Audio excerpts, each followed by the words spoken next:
When going metal detecting, it's very important to accessorize, and before, I always had an issue with that. But not anymore. We can do camo and camo.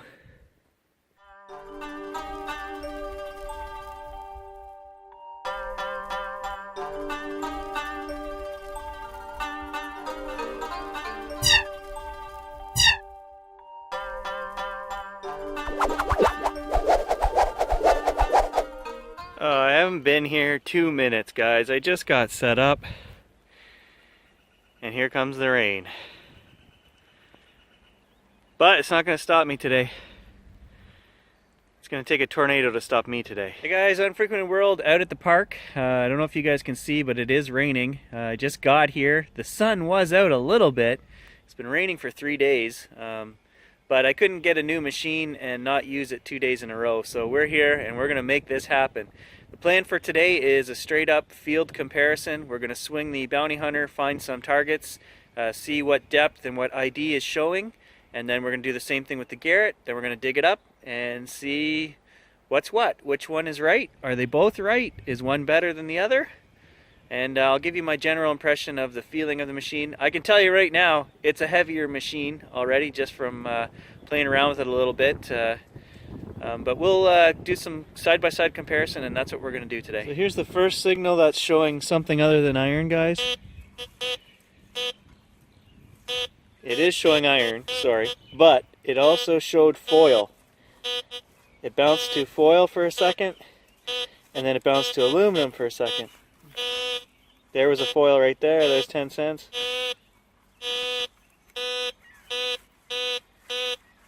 Aluminum.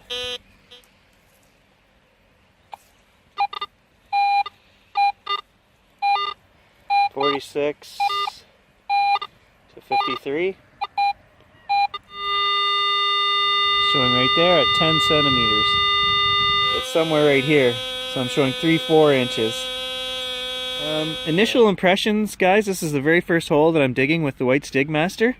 I gotta say, I'm not sure that I like it. It's heavy, it's solid, which is great, it's not gonna bend, but I'm finding this is too short, it's too thin, and this big guard here is getting in the way of me digging the hole. Maybe I'm just used to the other one that I've had, which is probably an inch longer, 2 inches longer, and not much wider, but a little bit. And without the guard, it's just so easy to get in there and scoop stuff out. This kind of gets in the way. I mean, I got a hole full of roots here, so it's not a great hole to try this on. But I'm stuck with it now, so we'll see, guys. That's just my first impression. Gosh, I just measured the depth, 8 inches, and this is what we found. It is a big old heavy piece of iron something. So both machines read that as 10 centimeters on the Garrett would convert to 4 inches, and this machine was reading it at 3 to 4 inches as well. So because of the size of it, that's a draw. They both read that wrong. It was twice as deep as what they were reading. This was reading aluminum, iron mixed with getting an aluminum signal, and that was reading a little bit higher than iron as well. So I would call that first hole a draw. The nice thing about the Garrett was that it locked right on with the pinpointing, and there's no messing around with that button. Hey, I just went to fill in the hole, guys, and look what I found in the soil at the top. A piece of foil. And the bounty hunter was reading. It came up a couple times, piece of foil. So again, there was 2 items in that hole, and that's what we were seeing on the display there, is the iron in the bottom. So the bounty hunter got both of those, and the Garrett might have as well, because I'm not entirely sure what the numbers are on that thing yet. So we're still gonna call that a draw. Okay, also guys, I had one guy online telling me that I need to cut cleaner plugs. And I'll tell you right now, I've cut 30, 40 plugs in here in the last 2 outings I was here. And I've spent 5 minutes trying to find one so I could show this guy. I can't even find one. So, so much for that theory. There, I found one, guys. I found a plug. So if you can see that in there, and we are about 5 feet away, and I'll come right up to it. It's right there. You can see the edge where I didn't fill the edge in. I'll still take it. Yeah, good luck finding that, buddy. Okay guys, second signal of the day. It was coming up as a dime at first, repeatedly. So I thought it was going to be a penny, but now I'm not sure because it's kind of bouncing around.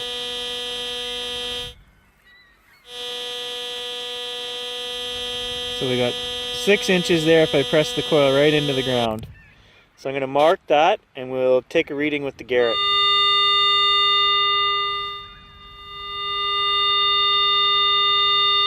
Okay, so the Garrett is reading 15 centimeters. And we were getting readings of 16 and 35 I saw pop up on the screen there briefly. So it's having a hard time. There's a 31. But if I were to just have my bounty hunter here, I would think that that would be a coin bouncing around in that higher end. So let's dig it up and see what it is. Okay guys, well, it's taking me forever to dig this hole out with this tool. I don't think I like the white Stigmaster. Personal opinion, I'm just used to the cheapie that I had, and I'm actually going to switch back to that right now, just for efficiency's sake to get this done. Okay, so I just came to the car to do the swap out of these two, and I'm blown away. This is how biased my brain is. I don't know what's going on here. This isn't any longer. In fact, it's shorter than this one. And it's not any wider. They're about the same. So what is it that I'm having a problem with? I think it's got to be the handle, and the way that the formed handle is, I can't hold it the way I'm used to holding this and turn it quickly to... It's got to be the handle. Oh, it's just better. It's just so much better. I don't know what the... It's that guard. It's the big guard. And the thick handle. Look at how I'm holding this, I guess. I can't do that with the other one. Okay, guys, there we are. That's actually what it was. It looks like an old hinge, maybe? Like a hinge plate. I'm not sure. But I'm going to give that one to the Garrett because it wasn't bouncing around. It was telling me iron only. So, okay, here's one I'm not sure what it is.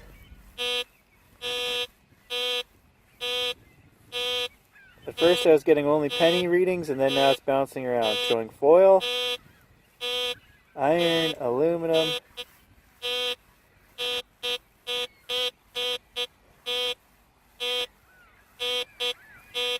But I was getting all kinds of 60 readings. Okay, I've pinpointed it here to 6 inches.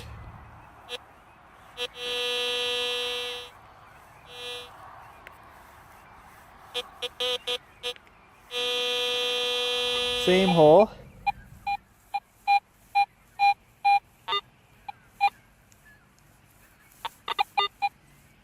Getting a 58 to 61 is what I was getting earlier.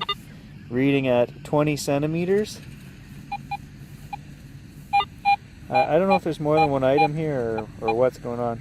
And I wanted to mention the sensitivity on this machine is set to 6 boxes out of 8. And it's on sensitivity 7 for the Bounty Hunter Land Ranger Pro. So halfway down the hole here, guys, I found this piece of foil. That's part of the issue. And I waved the Bounty Hunter over the hole again. There's still something down there. I'm not down 8 inches yet. So there it is, guys. And that wasn't down 8 inches either. That was only down maybe 4.5, 5 inches.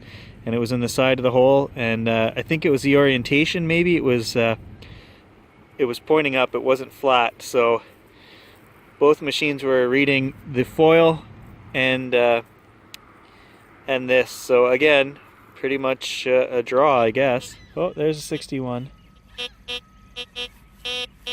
But it doesn't, like I say, the Bounty Hunter doesn't lock on. Look at all these signals I'm getting.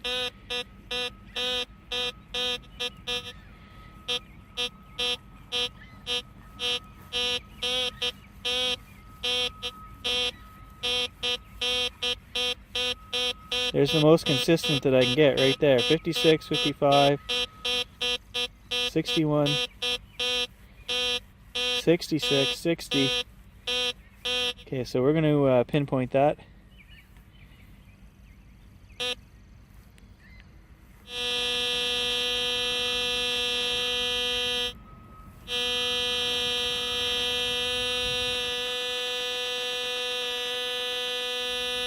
So 5 inches is what it's saying.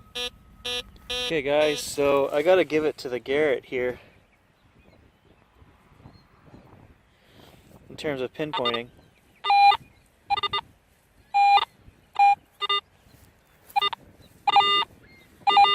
So there's our item, 66, like I was saying.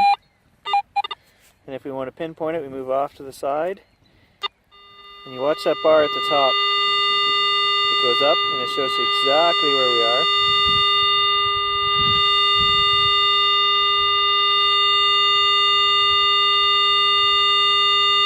So there we are, right over top of it. Okay guys, there's the item. It was down there about 4 inches, something like that. 10 centimeters is what the Garrett was reading. I knew it wasn't a coin because the bounty hunter was bouncing all around. It wouldn't give me a steady 60, so it wasn't a penny. But the Garrett locked on and gave me a number, and it was in the 60s there, 63 to 66.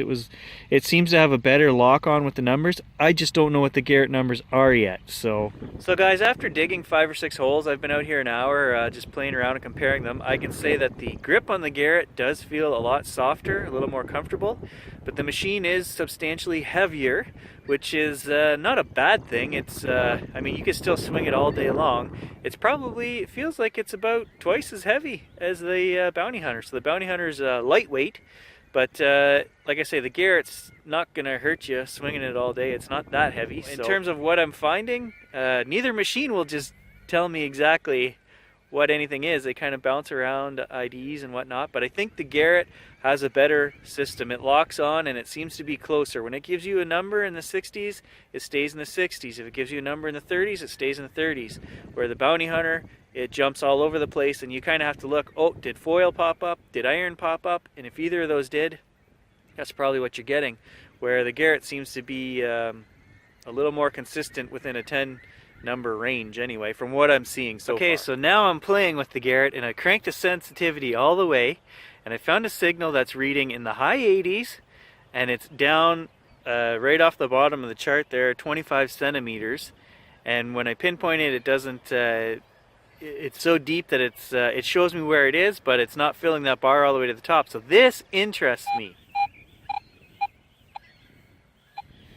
And I've cranked the sensitivity to full there. I had it earlier, I was getting a consistent 80, 80, 80.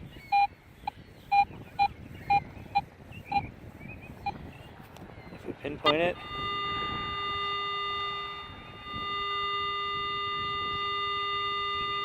so right there, showing 25 centimeters or deeper, I guess. Okay, so the bounty hunter finds it.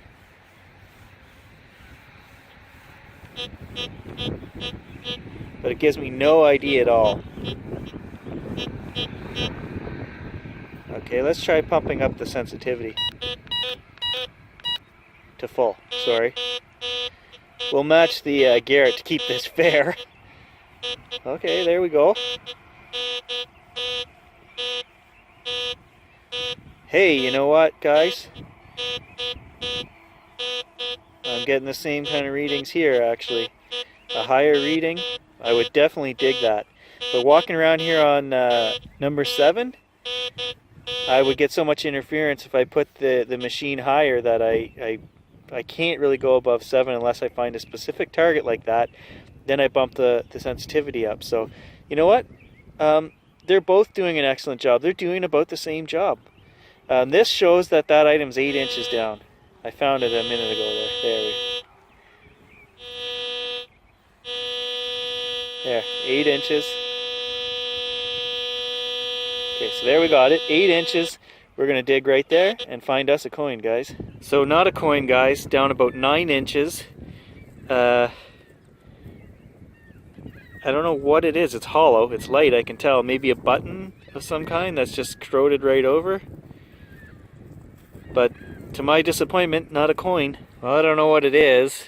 I thought it was going to be a penny because it was ringing up high 70s and then it even hit 80 once, but nope. Yeah, see, for twice as much money I can turn up the same junk. So after finding the last hole and starting work on it here, I've set the two machines down. They're both on full power. And you can hear the bounty hunter.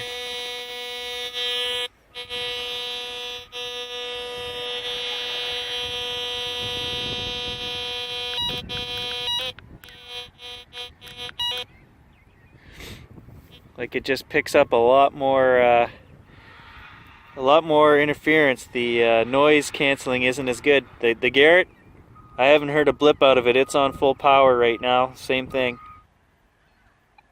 There.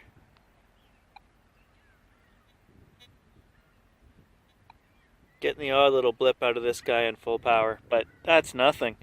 I could walk around with that all day. Absolutely loving the pinpointing on this machine. Having that bar that goes across the top and then your depth on the side, you're basically using a XY reference to find items, and it's so easy and it's so handy. Love it. The other thing I'm actually enjoying is the weight. The added weight surprisingly makes it very balanced and it swings real nice, so it almost swings itself. So I didn't think that would be an issue either way, but I like the extra bit of weight. Hey guys, so what I'm seeing here is pretty much what I figured I would see, and that's that the Bounty Hunter is keeping up with the Garrett. If we keep the settings the same, if we remember to do that, it's tagging right along with the Garrett. The one thing I am seeing is that the target ID is better on the Garrett, and the noise canceling is better as well. So it makes the Garrett a little more dummy proof, really. I can crank the sensitivity up to full and not get half the chatter that I get with the Bounty Hunter. So I could walk around with that and find those deeper signals a little easier, I think. And maybe that's worth something. Is the machine worth twice as much money? I don't know, that's up to you. It is waterproof, so it has other potential in it. But I really do love my Bounty Hunter. For what you pay for it, it is a good machine. It's just a hard machine to learn when you're new to the hobby. So it takes some figuring out, but once you figure out how to read the sounds and the screen, you can get the same results as the Garrett. I'm going to strap my two babies in there in a minute before I take off. It's started pouring on me again, so I'm just kind of hiding in the car here. I don't want to draw any conclusions from today, but I can tell you a couple things for sure. The Bounty Hunter, I'm going to say, has the edge in depth. I can pick up nails and things at 12 inches, where this guy seemed to be maxing out about 10 inches. The signals just weren't that strong. So I'm going to say the Bounty Hunter has the slight edge on depth, but this guy has the better ID, the target ID. It doesn't bounce around as much. Now that doesn't mean that it doesn't get tricked. I did dig a couple nails that it was reading as in the mid-50s.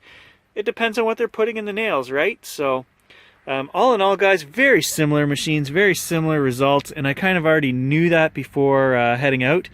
The main advantage of that one is it's waterproof, and like I said, that's why we own that one now as well.